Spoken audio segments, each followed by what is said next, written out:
ನಮಸ್ಕಾರ ಸ್ನೇಹಿತರೆ. ಜಪಾನ್ನಲ್ಲಿ ಒಂದು ಹುಡುಗ ಆಫೀಸ್ಗೆ ಕೆಲಸಕ್ಕಂತ ಹೋಗ್ತಿದ್ದ. ಪ್ರತಿದಿನ ಆಫೀಸಲ್ಲಿ ಅವನ ಕೆಲಸವನ್ನು ಅವನು ಸರಿಯಾಗಿ ಮಾಡ್ತಿರ್ಲಿಲ್ಲ. ಅವನ ಕೆಲಸವನ್ನು ಅವನು ಸರಿಯಾಗಿ ಮಾಡದಿದ್ದ ಕಾರಣ ಆಫೀಸಲ್ಲಿ ಬಾಸ್ನ ಜೊತೆ ಪ್ರತಿದಿನ ಕೂಡ ಅವನಿಗೆ ಬೈಗುಳ ಸಿಗ್ತಿತ್ತು. ಬಾಸ್ ಪ್ರತಿ ಬಾರಿ ಬೈವಾಗಲೂ ಕೂಡ ನಿನ್ನ ತಲೆಯಲ್ಲಿ ಏನಿಲ್ಲ, ನೀನು ಏನು ಮಾಡೋಕ್ಕಾಗಲ್ಲ, ನೀನು ನಾಲಾಯಕ್ಕು, ಇಂಥ ಪದಗಳಿಂದ ಅವನಿಗೆ ಬೈತಿದ್ರು. ಪ್ರತಿದಿನ ಇದೇ ರೀತಿನೇ ಬೈಸ್ಕೊಳ್ತಿದ್ದ. ಒಂದು ದಿನ ಕೆಲಸಕ್ಕೆ ಬಂದ, ಅವತ್ತು ಕೂಡ ತಪ್ಪು ಮಾಡ್ದ. ಅದು ಅವನ ಕೊನೆಯ ದಿನವಾಗಿತ್ತು. ಬಾಸ್ ಅವನಿಗೆ ಮತ್ತೆ ಬೈದು, ನಿನ್ನಿಂದ ಯಾವ ಕೆಲಸನೂ ಮಾಡೋಕ್ಕೆ ಸಾಧ್ಯ ಇಲ್ಲ, ನೀನು ಸುಮ್ಮನೆ ಕೂತ್ಕೋ, ಬೈದು ಅವನನ್ನು ಆಫೀಸಿಂದ ಕಳಿಸ್ಬಿಟ್ರು. ಆ ಹುಡುಗ ಮನೆಗೆ ಬರ್ತಾನೆ.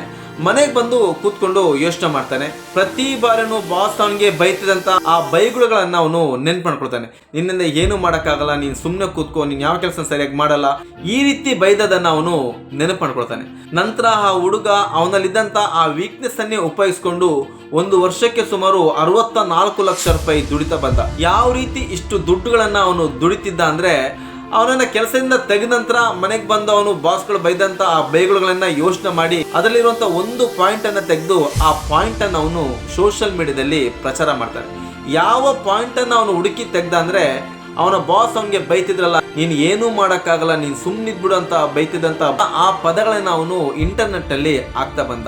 ನಾನು ಏನೂ ಕೆಲಸ ಮಾಡ್ತಿಲ್ಲ, ನಾನು ಸುಮ್ಮನಿದ್ದೀನಿ, ನಾನು ಫ್ರೀ ಆಗಿದ್ದೀನಿ ಅಂತ ಪೋಸ್ಟ್ಗಳನ್ನ ಮಾಡ್ತಾ ಬಂದ.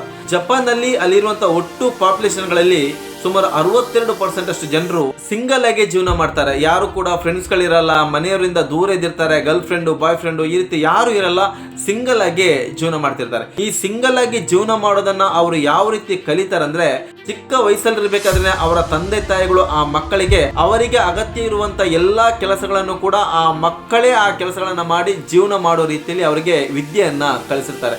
ಉದಾಹರಣೆಗೆ ಮನೆ ಒರೆಸೋ ಕೆಲಸ ಆಗಿರ್ಬೋದು, ಬಟ್ಟೆ ವಾಶ್ ಮಾಡುವಂತ ಕೆಲಸ ಆಗಿರ್ಬೋದು, ಇಲ್ಲ ಸಣ್ಣ ಪುಟ್ಟ ಅಡಿಗೆ ಮಾಡುವಂತ ಕೆಲಸಗಳಾಗಿರ್ಬೋದು, ಪ್ರತಿಯೊಂದು ಕೆಲಸವನ್ನು ಕೂಡ ಆ ಮಗುಗೆ ಬೇಕಾಗುವಂತ ಎಲ್ಲಾ ಕೆಲಸಗಳನ್ನು ಕೂಡ ಆ ಮಗುವೇ ಮಾಡಿಕೊಳ್ಬೇಕು. ಈ ರೀತಿಯಾದಂತ ಗುಣಗಳನ್ನ, ಬುದ್ಧಿಗಳನ್ನ ಚಿಕ್ಕ ವಯಸ್ಸಿಂದನೇ ಅಲ್ಲಿಯ ತಂದೆ ತಾಯಿಗಳು ಅವರ ಮಕ್ಕಳಿಗೆ ಕಲಿಸ್ಕೊಟ್ಟಿರ್ತಾರೆ. ಈ ರೀತಿ ಶಿಕ್ಷಣವನ್ನು ಪಡೆದಂತ ಆ ಮಗು ದೊಡ್ಡವರಾದ ನಂತರ ಏಕಾಂಗಿಯಾಗಿ ಬದುಕುವಂತ ಆ ಧೈರ್ಯವನ್ನು ಅವರು ತಂದ್ಕೊಂಡಿರ್ತಾರೆ. ಅದಕ್ಕಾಗಿ ಸುಮಾರು 62% ಸಿಂಗಲ್ ಆಗಿ ಜೀವನ ಮಾಡ್ತಿರ್ತಾರೆ. ಈ ಹುಡುಗ ಪ್ರತಿದಿನ ಕೂಡ ನನಗೆ ಯಾವುದೇ ಕೆಲಸವಿಲ್ಲ, ನಾನು ಫ್ರೀ ಆಗಿದ್ದೀನಿ ಅಂತ ಪೋಸ್ಟ್ಗಳನ್ನ ಹಾಕ್ತಿರೋದನ್ನ ಕೆಲವೊಬ್ಬರು ಆ ಪೋಸ್ಟ್ಗಳ ಬಗ್ಗೆ ಚರ್ಚೆ ಮಾಡೋಕ್ಕೆ ಶುರು ಮಾಡ್ತಾರೆ. ನೋಡು, ಫ್ರೀ ಆಗಿದ್ದಾನಂತೆ, ಏನು ಕೆಲಸ ಇಲ್ಲ ಅಂತ ಈ ರೀತಿ ಚರ್ಚೆ ಮಾಡುವಾಗ ಆ ವಿಚಾರ ಪ್ರತಿಯೊಬ್ಬರಲ್ಲೂ ಕೂಡ ತಲುಪುತ್ತೆ. ನಮ್ಮಲ್ಲೂ ಕೂಡ ಕೆಲವೊಮ್ಮೆ ನಾವು ಒಬ್ಬರೇ ಇರುವಾಗ ತುಂಬಾ ಬೋರ್ ಹೊಡಿಸಿರುತ್ತೆ. ಆಗ ನಾವೇನ್ ಮಾಡ್ತೀವಿ, ಫೋನ್ ಮಾಡಿ ನಮ್ಮ ಸ್ನೇಹಿತರ ಜೊತೆ ಮಾತಾಡ್ತೀವಿ. ಸ್ನೇಹಿತರು ಏನಾದ್ರು ಫ್ರೀ ಇದ್ರೆ ಮನೆಗೆ ಬನ್ನಿ ಅಂತ ಕರಿತೀವಿ, ಇಲ್ಲ ಹೊರಗೋಗಿ ಸ್ನೇಹಿತರನ್ನ ಮೀಟ್ ಮಾಡ್ತೀವಿ. ಆದ್ರೆ ಆ ಹುಡುಗ ಅದನ್ನ ಯಾವ ರೀತಿ ಬಳಸ್ಕೊಂಡ ಅಂದ್ರೆ, ನಾನು ಫ್ರೀ ಆಗಿದ್ದೀನಿ, ನಿಮ್ ಜೊತೆ ಕಾಫಿ ಕುಡಿಯೋಕ್ಕಾಗಿರ್ಬೋದು, ನಿಮ್ ಜೊತೆ ಡಿನ್ನರ್ಗೆ ಆಗಿರ್ಬೋದು, ನಾನು ಬರಕ್ ಸಿದ್ಧ ಅಂತ ಅವನು ಹೇಳ್ಕೊಳ್ತಾನೆ.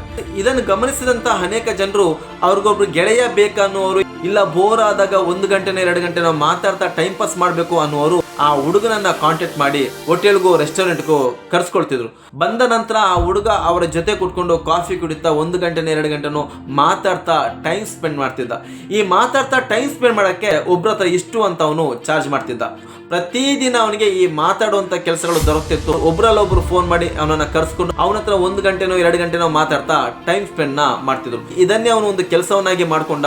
ಈ ರೀತಿ ದುಡಿದು 1 ವರ್ಷಕ್ಕೆ ಅವನು ಸುಮಾರು 64 ಲಕ್ಷ ರೂಪಾಯಿ ದುಡಿಯುವಷ್ಟು ಬೆಳೆದ.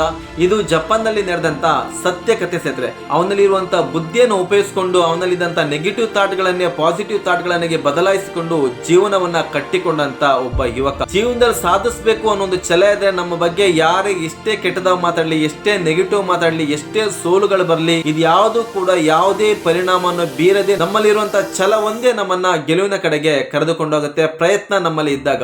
ವಿಡಿಯೋನ ಪೂರ್ತಿ ನೋಡಿದಂತಹ ಸಮಸ್ತ ಕನ್ನಡಿಗರಿಗೆ ಧನ್ಯವಾದ ಸಲ್ಲಿಸುತ್ತಾ, ಇಂಥ ಅನೇಕ ಉತ್ತಮವಾದಂತಹ ವಿಚಾರಗಳನ್ನ ಈ ಚಾನಲ್ ಮೂಲಕ ತಿಳಿಸ್ತಾ ಬರ್ತೀನಿ.